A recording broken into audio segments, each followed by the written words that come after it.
I think anybody saying that it's tough right now is insane, because you have the technology, you have the availability of of the most amazing technology and communication and data and everything. Like literally, like anybody that's complaining right now, go just take yourself back to 1985 and do everything via memos and fax.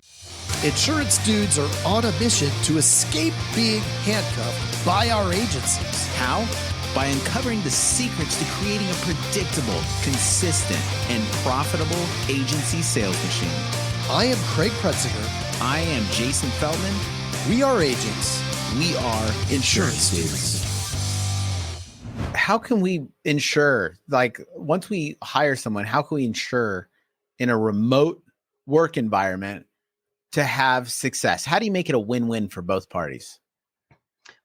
I see a big area of opportunity here is people have great orientation programs, right? And that looks something like a week, 2 weeks, maybe a month. You all right, you got your laptop. Do you know how the phone works? Know who to call for something.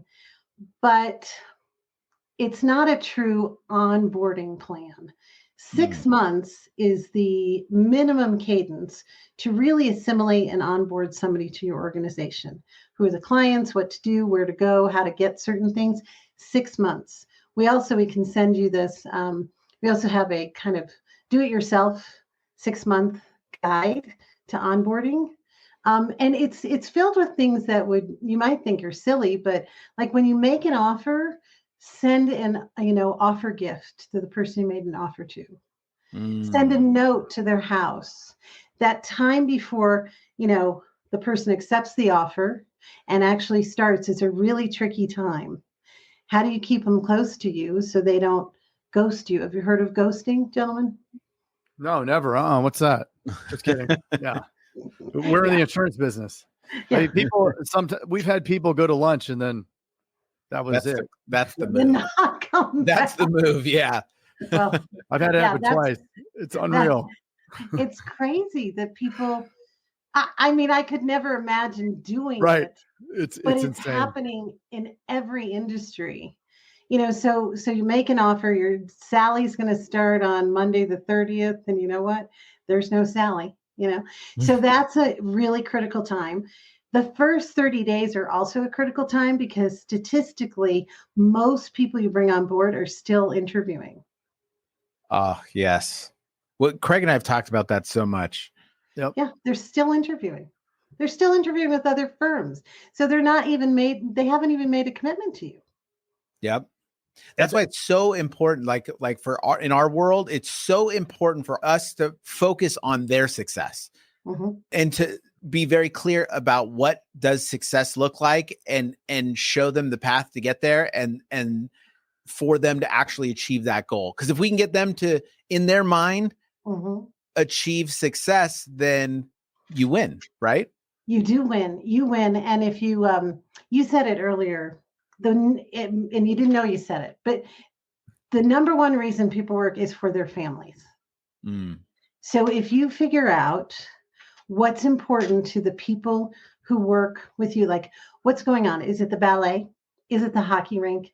Where do they have to be to support their family? What's important in their life? Do they have people in elder care? Do they have little babies? Do they have fur babies? That's a big thing right now. You must pay attention to the fur babies. They're very important. You know what I'm talking about? Yeah. Pets. Oh, right? yeah. Oh, respect. They're called fur babies now? Yes. Oh, come on. Yeah, No. Let's just stop. 2023. Stop it. Just stop. But there's a whole. I thought that was the kids that dress up like animals, aren't they? Furries or something? They're called furries. Yes, and God bless you if you're furry out there. Yes, we're really proud of you. Yes. Craig knows that one. I was at my son's graduation and I thought he was kidding.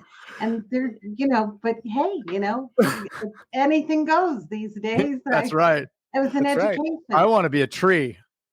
Well, you are. You are a tree. Sycamore. Yeah.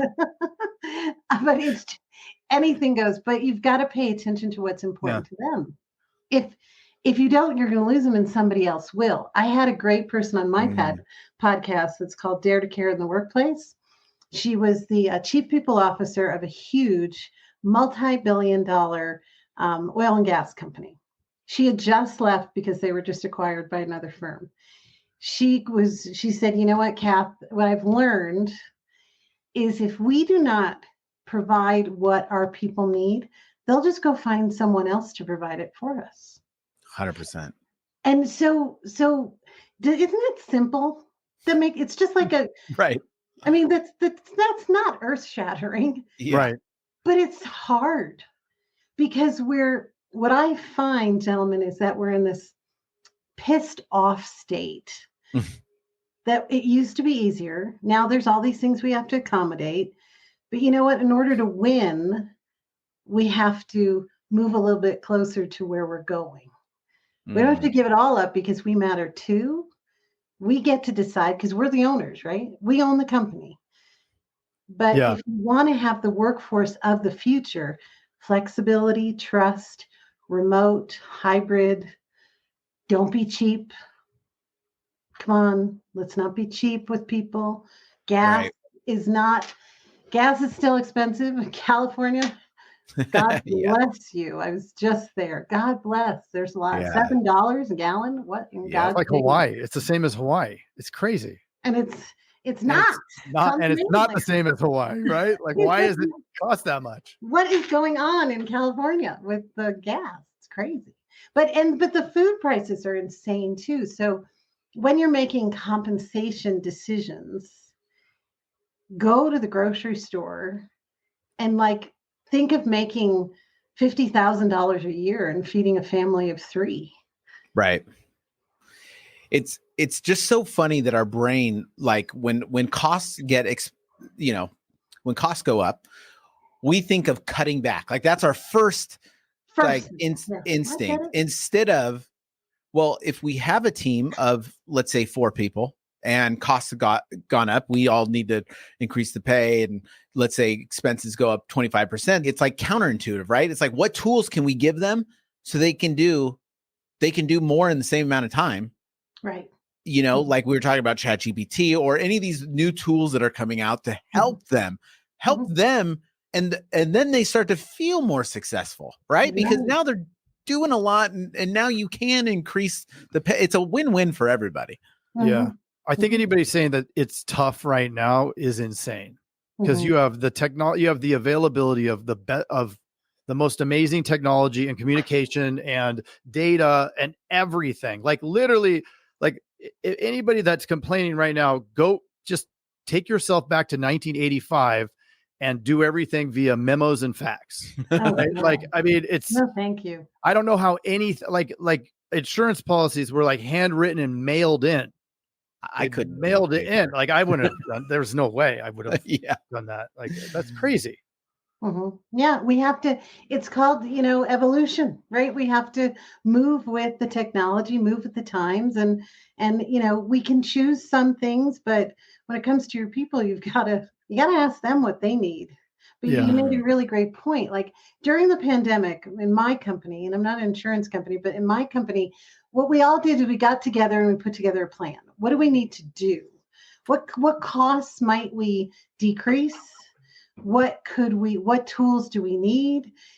So the answers are within your employee community right now, if you will ask them, because some of them might want more flexibility, more time off, and less cold hard cash. There was so don't assume it's the almighty dollar that everybody wants. Right. People also value time. And how about with salespeople? They value time. But time is what they need in order to get the results, right? They have to put in the time to get the results. So that then becomes a tricky situation. How do you navigate that? There's a lot of creativity with salespeople. So when you first bring them on board, you might be base heavy and commission lighter. And then as they evolve over time, you change that equation, but they get more freedom as they earn more freedom and earn more trust with the organization. And they could have more flexibility to work from, wait for it, anywhere. So that flexibility to work from Italy, or wherever, or go, surfing in Hawaii, because you said Hawaii, that's on my mind. If I can go there for 2 weeks, and do my sales gigs, virtually, and you don't care, but I'm still hitting my numbers. You don't care where I do it. You trust me, then there's going to be a balance. I think the more emerging salespeople, they need more support and more cash up front. Yeah. Once they realize and understand that they're a sales dog and they can sell, they're not going to be as heavy on the base. So beware the salesperson who's more mature, I won't use a number, who lays heavy on right base. Because the best salespeople will negotiate a bigger commission and a smaller base because they'll bet on themselves. Yep. So it's kind of reverse engineering it. So if you're going to hire a younger, less experienced group of people, you're going to have to pay more out of pocket. If you're going to attract the people who really have the book of business, flexibility, trust, freedom. I mean, I don't know about you. I'm a salesperson at heart, but if you could give me freedom and don't tell me what to do. Right. And I will love you forever. Why we went. Yeah. I'll love you forever, but don't get in my way. Yep. 100%. I want to dive into the books real quick. I would love for you to introduce them and tell us a little bit about them. Sure. So I wrote 2 books, one in 2016 called Solve the People Puzzle, which is still very relevant today. I think it is even more relevant today, what I'm hearing from people who are buying it and reading it, because it helps you it gives you like a roadmap of how to build a great recruiting system, what steps to go through, how to integrate women into the workforce. There's a whole section on that. So people really enjoy that book in particular. And my newer book, Dare to Care in the Workplace, was a result of going through being locked in the house for, months on end. And this, on the other side, how are we going to work differently?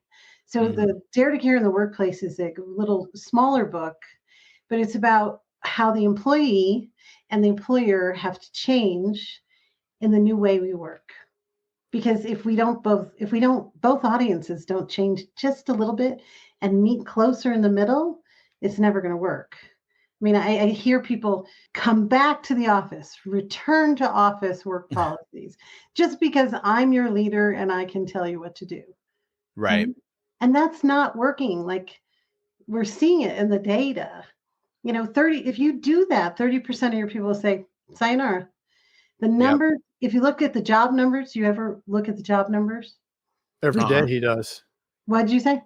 I say he does every day, but now he's saying no. I guess you were looking at some other numbers. The job numbers we're creating in this country, we're creating so many jobs. The small and mid-sized businesses are going to help us get out of this weird cycle of business. And I don't even know what to call it, but it's just strange. That's the best word.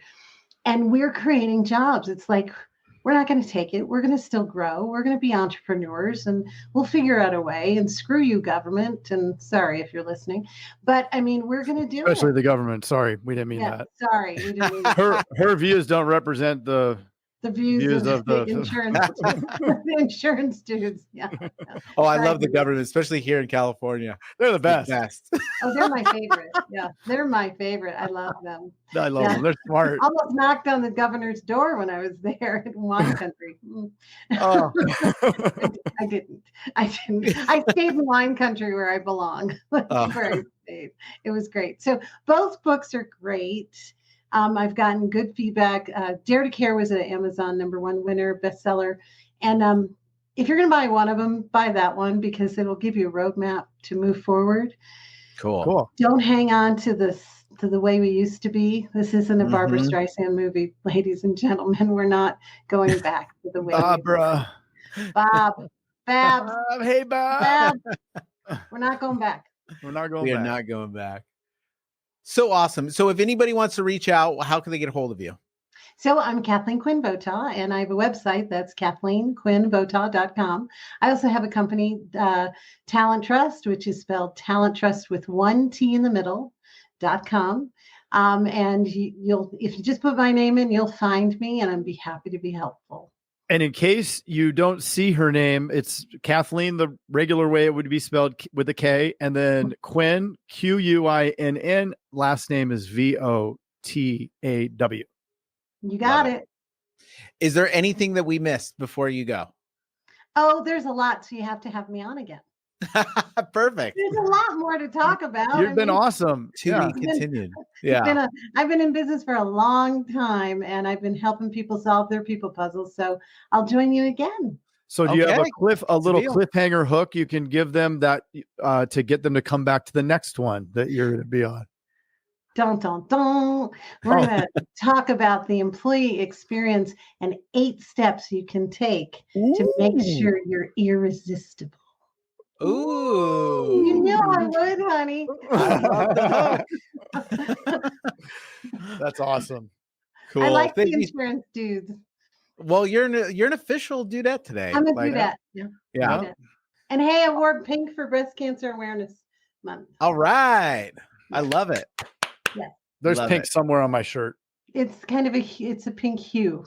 Yeah. And over your shoulder, there's a little pink. That's true. Awesome, Kathleen. Thank you so much for joining us today. This has It been was great. Thank you so much. Thank you.